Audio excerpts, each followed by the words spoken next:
ในตอนค่ำของวันที่ 9 ตุลา 2025 ที่นครหลวงเวียงจันทร์ได้มีพิธีเฉลิมฉลองครบรอบ 65 ปี แห่งการสร้างตั้งสายพัวพันธ์การทูตระหว่างสาธารณรัฐประชาธิปไตยประชาชนลาวและสหพันธ์รัสเซียเข้าร่วมเป็นเกียรติในพิธีดังกล่าวมีทานทองสวรรค์พรหมวิหารรัฐมนตรีกระทรวงการต่างประเทศในนามต่างหน้ารัฐบาลแห่งสาธารณรัฐประชาธิปไตยประชาชนลาวและทานวลาดิเมียร์กาลินินเอกอัครราชทูตวิสามันผู้มีอำนาจเต็มแห่งสหพันธ์รัสเซียประจำสาธารณรัฐประชาธิปไตยประชาชนลาวต่างหน้ารัฐบาลแห่งสหพันธ์รัสเซียมีการนำคันสูงของลาวทูตตานุทูตและแขกถึกเชิญจากภาคส่วนต่างๆเข้าร่วมอย่างพร้อมเพรียงในพิธีมีความหมายอันสำคัญนี้ทางท้องสวรรค์พรหมวิหารและทานวลาดิเมียร์กาลินินได้ให้เกียรติกล่าวคำเห็นซึ่งแสดงความสมเสยและตีราคาสูงต่อผลสำเร็จแห่งการพัวพันร่วมมือในระยะ 9-6 ทศวรรษผ่านมาระหว่าง2รัฐบาลก็คือประชาชน2ชาติลาวรัสเซียนับแต่สร้างตั้งสายพัวพันการทูตน้ำกันในวันที่ 7 ตุลา 1960 เป็นต้นมาการพัวพันร่วมมือระหว่าง2ประเทศได้รับการหัดแน่นและเสริมขยายอย่างบ่หยุดยั้งแสดงออกในการแลกเปลี่ยนการเยี่ยมยามของคณะผู้แทนขั้นสูงในหลายระดับอย่างปกติทั้งในสายภาครัฐและเอกชนการร่วมมือของ2ฝ่ายแม่นกวมเอาเกือบทุกแขนงการเป็นต้นแมนด้านการเมืองเรียกงานป้องกันชาติป้องกันความสงบด้านพลังงานการศึกษาสาธารณสุขวัฒนธรรมและการท่องเที่ยวและด้านอื่นๆสองประเทศได้มีความเข้าอกเข้าใจและเชื่อมั่นซึ่งกันและกันอย่างลึกซึ้งพร้อมทั้งสนับสนุนซึ่งกันและกันในเวทีภาคพื้นและสากล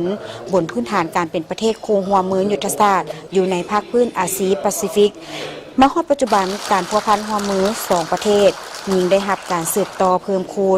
คูณสร้างและก้าวเข้าสู่ลวงลึกยิ่งขึ้นพร้อมนั้นก็ได้แสดงความมุ่งหวังที่จะสืบต่อสุขยู่และหัดแน่นสายพัวพันร่วมมือที่ดีในปัจจุบันระหว่าง2ประเทศให้เติบใหญ่ขยายตัวในสุดปีต่อหน้าโดยเฉพาะแม่นสุมใส่เพิ่มทวีการร่วมมือด้านการค้าและการลงทุนให้หลายขึ้นให้สมคู่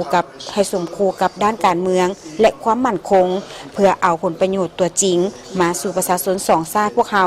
และเพื่อการประกอบส่วนเข้าในการรักษาสันติภาพและการร่วมมือเพื่อการพัฒนาภาคพื้นและสากลท่านท้องสวรรค์พรหมวิหารได้ตั้งหน้าให้แก่รัฐบาลลาวก็คือประชาชนลาวแสดงความขอบใจ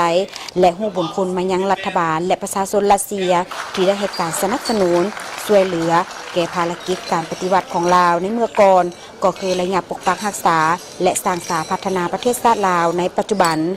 การเฉลิมฉลองครบรอบ 65 ปีในปีนี้แม้นเต็มไปด้วยบรรยากาศแห่งไมตรีจิตมิตรภาพอันอบอุ่นและมีกิจกรรมสำคัญร่วมกันเช่นบรรดาการนำคันสูง2ประเทศได้แลกเปลี่ยนสารสมเสยซึ่งกันและกัน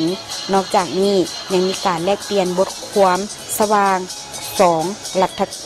ขออภัยแลกเปลี่ยนบทความระหว่าง2รัฐบาลรัฐมนตรีกระทรวงการต่างประเทศลาวรัสเซียและสายฮูกเงาห่วมพิเศษฮอบพิเศษรัสเซียเรื่องความหักของสหภาพโซเวียตอยู่นครหลวงเวียงจันทร์เพื่อเป็นการหัดแน่นความสามัคคีและส่องแสงให้เห็นถึงสายพัวพันมิตรภาพและการร่วมมืออันดีระหว่างลาวและรัสเซียที่มี